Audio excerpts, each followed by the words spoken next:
Hello friends, அந்த pattern நான் போட்டேன்ல, உங்கள்கிட்ட சொன்னல, அது பிரிக்காமல் இது பண்ணுறதுக்கு அந்த மாதிரி தைக்க முடியல. அதனால் நான் என்ன பண்ணேன்னா, கழுத்து இந்த சைடில் ஷோல்டர் இந்த சைடு மட்டும் பிரிச்சுருக்கேன். இந்த இடத்துல ஆல்ரெடி இருக்குது, நம்ம அதுக்கேற்ற மாதிரி வச்சு தைச்சிடலாம் அப்படின்னு சொல்லிட்டு வெறும் நெக்கு கிட்ட மட்டும் பிரித்து வச்சுருக்கேன். இந்த நெக்கு கிட்ட மட்டும் இந்த மாதிரி மார்க் பண்ணிக்கலாம். நெக்கு கிட்ட மட்டும் இந்த மாதிரி மார்க் பண்ணிவிட்டு அதை தச்சு அப்படியே திருப்பி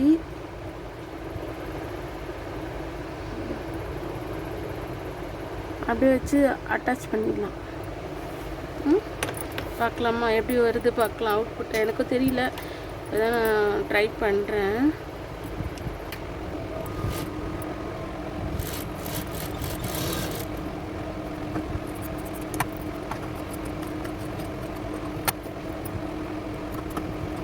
என்னோடய வீடியோஸ் உங்களுக்கு பிடிச்சிருக்கா ஃப்ரெண்ட்ஸ்? கமெண்ட் பண்ணுங்கள் எப்படி இருக்குன்ட்டு.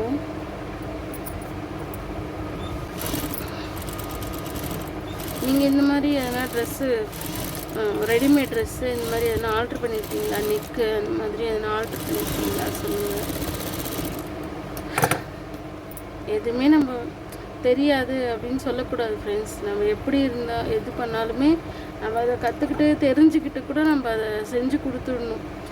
நம்மளால் முடியாது, இது செய்ய முடியாது, இது பண்ண முடியாது அப்படின்னு சொல்லிட்டு மட்டும் நம்ம எந்த காரியத்தையுமே நம்ம விட்டுறக்கூடாது.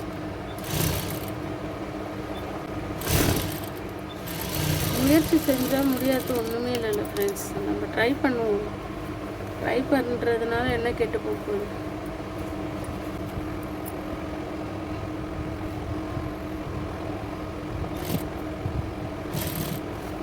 எந்த விஷயத்தையுமே நம்ம ட்ரை பண்ணாமல் இது முடியாது, இது பண்ண முடியாது, ரொம்ப கஷ்டமாக இருக்கும், இது பண்ண முடியாது. நம்ம கஸ்டமர்ஸ்கிட்ட ப்ளவுஸு, இந்த டிசைனர் ப்ளவுஸ் அந்த மாதிரி நம்ம வாங்கும்போது கூட நம்ம இந்த சப்போஸ் அந்த டிசைனே நமக்கு தெரியல, ரொம்ப கஷ்டமாக இருக்குது அப்படின்னா கூட நம்ம முடியாது, எனக்கு தெரியாது அப்படின்னு நம்ம சொல்லிடவே கூடாது. நமக்கு தெரியலனாலும் நம்ம கற்றுக்கிட்டு அதை நம்ம தைச்சி கொடுத்துடணும். அது அவங்களுக்கு பிடிக்கும். நான் நிறைய டைம் அந்த மாதிரி பண்ணியிருக்கேன் ஃப்ரெண்ட்ஸ். நார்மலாக நான் ஸ்டார்டிங்லலாம் தைக்கும்போது எனக்கு பைப்பிங்கே ஃபஸ்ட்டு வைக்க தெரியாது. இருந்தாலும் அவங்க பைப்பிங் நான் என்ன பண்ணேன், ஹெம்மிங் பண்ணுற மாதிரி இது பண்ணி கொடுத்துட்டேன், ஹெம்மிங் பண்ணி கொடுத்துட்டேன். நம்ம எங்கள் வீட்டு பக்கத்துலேயே இருக்க ஃப்ளாட்டில் தான். அப்புறம் அந்த மாமி சொன்னாங்க, நீங்கள் எனக்கு பைப்பிங் தான் வேணும், இதுலாம் ஹெம்மிங்லாம் எனக்கு வேண்டாம், எனக்கு பைப்பிங் தான் வேண்டும், அடுத்த வாட்டி ப்ளவுஸ் கொடுக்கும்போது எனக்கு பைப்பிங்கை வச்சு கொடுத்துருங்க இது அப்படி சொன்னாங்க.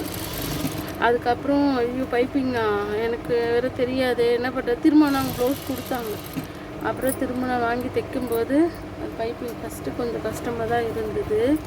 அதுக்கப்புறம் நான் ட்ரை பண்ணி இப்போ நம்ம பழக நமக்கு அப்படியே அது தைக்க அதுக்குண்டான நமக்கு நாலேஜை வந்துடும்ல. அப்படி இருக்கும்போது இப்போ அதேமாதிரி இன்விசிபிள் பைப்பிங்க்கும் அதே மாதிரி தான் நான் ரொம்ப பயப்பட்டுட்டு இருந்தேன். ஐயோ அது வராது தெரியாது, நான் அதனால் ரெடிமேட் அந்த ப்ளவுஸ்லாம் பார்த்தா அழகாக இருக்கும், ஆனால் நம்மளால் இது பண்ண முடியாது அப்படி சொல்லிட்டு நான் ட்ரை பண்ணியிருக்கேன், சரியாக வரவே இல்லை. அதுக்கப்புறம் சரி ட்ரை தான் பண்ணி பார்ப்போமே, அதனால் என்ன ஆக போகுது அப்படி சொல்லிட்டு அதுக்கப்புறம் தைக்க ஆரம்பித்தேன். இப்போ நான் ஃபஸ்ட்டு எனக்கு எதெல்லாம் அப்படியே ரொம்ப கஷ்டமாக அப்படி இருந்துச்சோ அதெல்லாம் இப்போ எனக்கு ரொம்ப ஈஸியாக ஓகே, அது கேட்டாங்கன்னா நம்ம பண்ணி கொடுத்துடலாம் அப்படின்ற இதுக்கு வந்துடுச்சு ஃப்ரெண்ட்ஸ். அதே மாதிரி இப்போ லாஸ்ட் டைம் நான் ஒரு வீடியோ ஒன்று ஷார்ட்ஸில் கூட போட்டிருந்தேன், ஒரு மாடல் ப்ளவுஸு. அது என்னாச்சுன்னா கழுத்து கொஞ்சம் கம்மியாக இது பண்ணி வச்சு, ஆக்சுவலாக அது போட் நெக்குக்கு பர்ஃபெக்டாக வரும், அந்த ட்ராப்ஸ் மாடலில் இருக்கும்ல அந்த மாதிரி நெக்கு. அது நான் என்ன பண்ணிட்டேன்னா நார்மல் ப்ளவுஸுக்கு ஆக்சுவலாக அளவு எடுத்து தான் தைச்சேன் எங்கள் அண்ணன் பொண்ணுக்கு. அதில் எப்படின்னா நெக்கு ரொம்ப அந்த மேலே இது போட முடியாத மாதிரி ஆயிடுச்சு. அத்தை என்னங்க அத்தை இப்படி இருக்குது, அப்படி சரி பண்ண முடியுமா அப்படி கேட்டேன். நான் ரெடி பண்ணி தரேம்மா அப்படி சொல்லிட்டேன். அப்புறம் வாங்கிட்டு வந்து வச்சுருக்கேன். இன்றைக்கி தான் அது ரெடி தான் பண்ணணும். நான் ரெடி பண்ணும்போது உங்களுக்கு நான் அதேமாரி சொல்கிறேன். இந்த பாருங்கள், இது இருக்கிற எக்ஸ்ட்ரா இருக்க துணியை அப்படியே கொஞ்சம் எக்ஸ்ட்ரா துணி விட்டுட்டு நம்ம அப்படியே கட் பண்ணிடலாம்.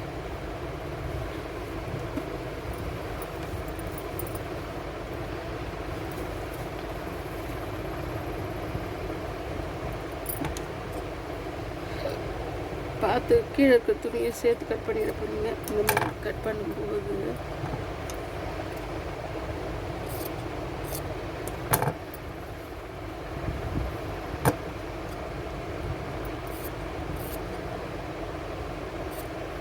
கொஞ்சம் தொடர்ந்து ஃபங்க்ஷன்ஸாக வருது ஃப்ரெண்ட்ஸ். அதனால் நம்ம கொஞ்சம் நைட்டு வேலைலாம் செய்கிற மாதிரி இருக்குது. அதுவும் இல்லாமல் கொஞ்சம் கமிட்மெண்ட்லாம் இருக்குது. அதுக்கு நம்ம ஸ்டிச் பண்ணால் தானே நம்ம பண்ண முடியும். அதனால் இப்போ உட்காந்து ஸ்டிச் பண்ணிகிட்ருக்கேன். இப்போ டைம் என்னன்னா கரெக்டாக மணி 11:45. அப்போ தான் சரி, இது எடுக்கும்போது தான் உங்களுக்கிட்டையும் அப்படியே ஷேர் பண்ணிக்கலாம் அப்படின்னு தோணுச்சு. உங்களுக்கு இது யூஸ்ஃபுல்லாக இருக்கா,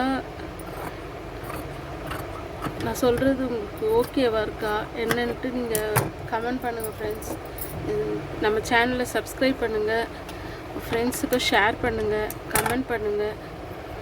இப்போது இது ஷோல்டர் ஜாயின் பண்ணிவிட்டு இந்த ஸ்லீவ் அப்படியே ஜாயின் பண்ணிட்டா அவ்வளோதான் ஃப்ரெண்ட்ஸ், முடிஞ்சிடுச்சு. இப்போ பாருங்கள் எப்படி இருக்குது, கமெண்ட் பண்ணுங்கள் ஃப்ரெண்ட்ஸ். தேங்க்யூ. சப்ஸ்கிரைப் பண்ணுங்கள், சேனலை லைக் பண்ணுங்கள், ஷேர் பண்ணுங்கள். Okay, bye friends.